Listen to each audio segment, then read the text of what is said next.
Saint Lucia, mama, that's the land of my birth.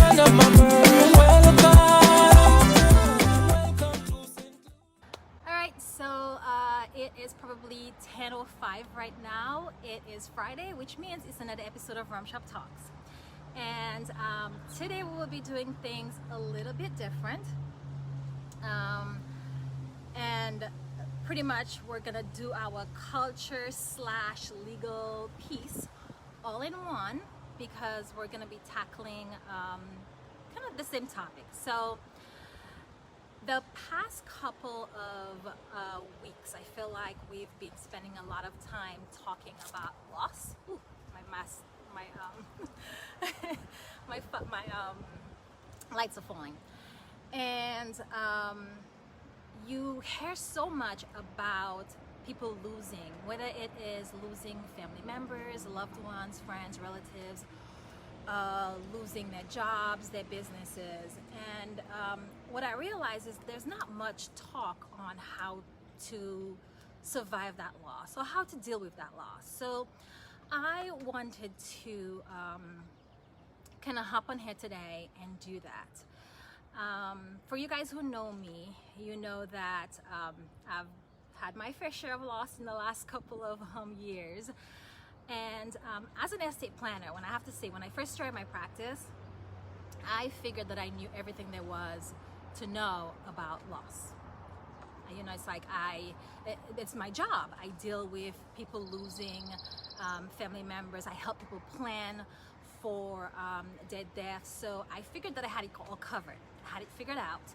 And it wasn't until my dad passed away 2 years ago that I realized that I did not know as much as I knew about loss and grief. I did what I always did, and I just kind of, hey Erica, thanks for joining. I did what I always did, which is to just keep pushing ahead, and I figured it would just kind of go away on its own. And what happened was it didn't go away on its own. In fact, I spent a fair amount of time crying and, you know, feeling very sad and depressed. And I got to the point where I think my moment of realizing that I needed to do something different was sitting in a parking lot of Dana Point Library, crying and not knowing, and pretty much like hyperventilating, not being able to get home, and calling my girlfriend to come hang out. And luckily she showed up in her jammies with a roll of toilet paper, which for a very long time I still had, and helped me cope through it. And that was the catalyst that got me to go to therapy and really start to take care of myself. And so what I wanted to do today was share some of the tips that I used to get over, well, not get over, but deal with my dad's passing. But also, about a month ago, I lost my aunt, who was kind of like my second mom, and the tips that I've been using to kind of get through that as well. So I'm hoping that, you know, for all of you guys out here who are either dealing with the loss of a loved one, loss of a job, loss of your business, that, you know, those tips can help.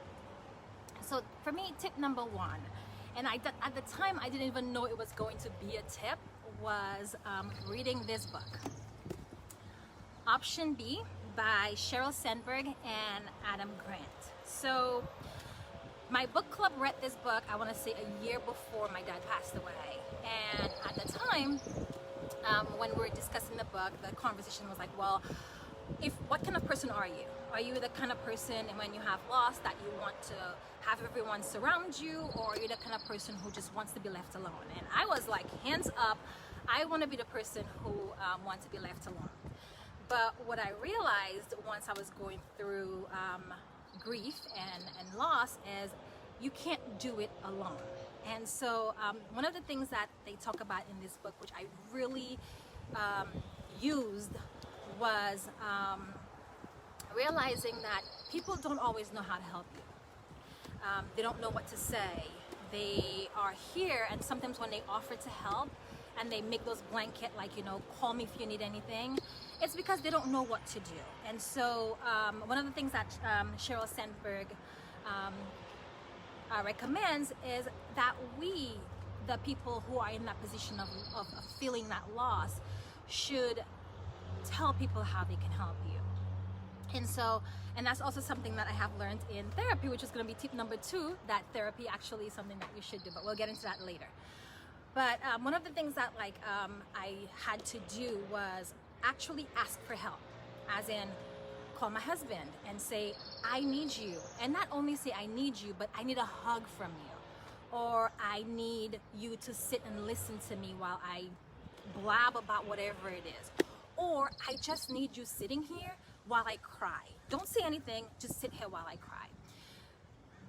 Using those tips and techniques, saying what I needed, made it possible for the people who were around me to be able to support me in the way I needed to be supported, right?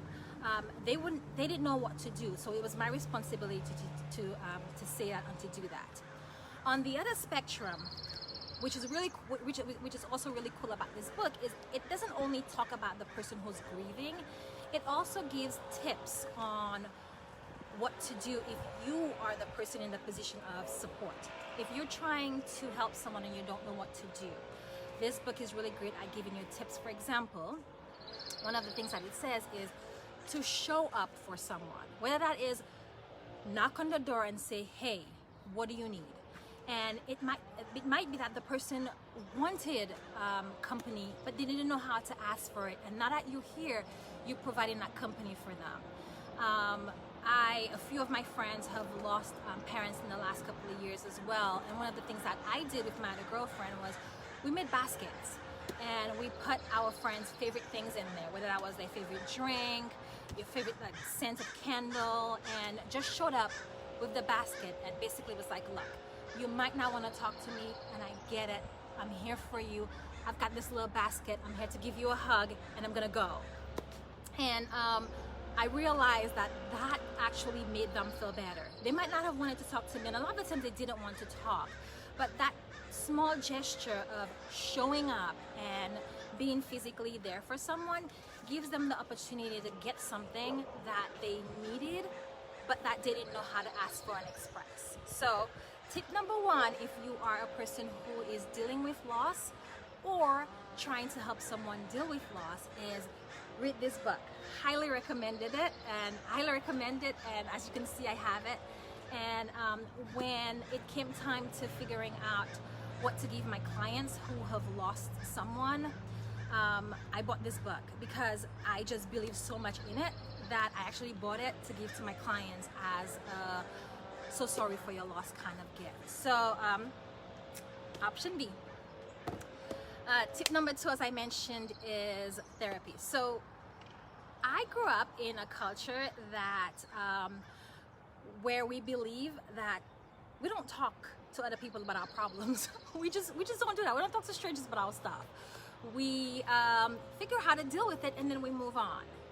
And like I mentioned before, that's how I dealt with my dad's loss. Hey Morris, hey Craig, welcome. I basically was just like, you know what? I got this. I'm just gonna go to work, take care of my family, and just keep moving on. And that just sometimes that's not enough. In fact, a lot of the times that is just not enough. That sometimes you just need someone. And when I say therapy, I don't necessarily mean go sit in front of a stranger and talk. It might just be talking to a friend, but actually expressing whatever it is that you're feeling. If it's anger, if it's sadness, if it's laughter, joy, that actually, all of that, it's okay, thank you. All of this stuff is, I found helpful, and I know other people who have found that helpful as well. So find someone in your circle that you can talk to and talk to them. You do not have to do this alone, and you really shouldn't do it alone. And that goes in hand with tip number 3 that was very helpful for me, is lean on your support system. They want to be there for you. they want to support you. And one of the things my therapist told me when I said, well, I don't want to call someone and bother them with my stuff, she was like, you know, they will tell you if they don't want to help you or if they don't have the time to listen. Often enough, all we have to do is to ask for help, and help will show up. One of the things I've also realized, having gone through my own grief, is that loss, there is no hierarchy of loss. There is no prioritizing of loss. There is no saying this is more important than that. So when someone loses a pet, you know, we might want to say, well, oh, it's just a pet, like, you know, you can get another one. For that person who's suffering that loss, it is a big deal. It is something that they had yesterday and they're waking up today without. And so part of being a support system for someone is recognizing that and not trying very hard not to use our own judgments on how to help someone. I don't want to kind of like, this is very heavy stuff, and the reason why I felt like the topic was necessary is because in this past week alone, two of my clients, two people that I've known actually, have lost someone, and being able to, knowing that I was able to reach out and lend some kind of comfort, made me realize that with what's going on right now with COVID-19, there are so many people that are probably suffering in silence that need something, need support, need tips, need a hug, and it's really hard giving people hugs right now.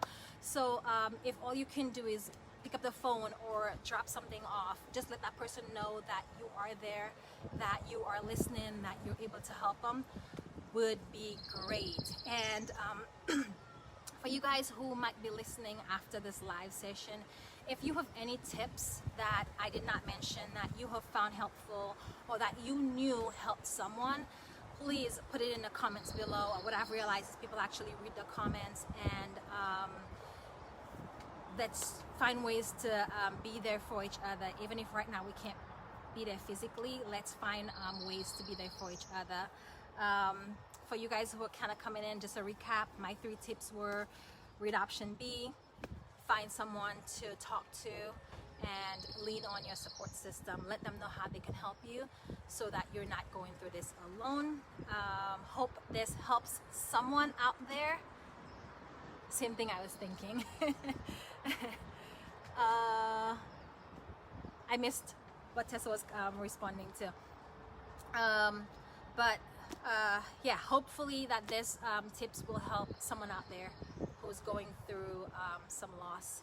And I have said this before to people, and sometimes they don't think I'm telling the truth, but honestly, for you guys who have my number, if you ever need to talk, please call.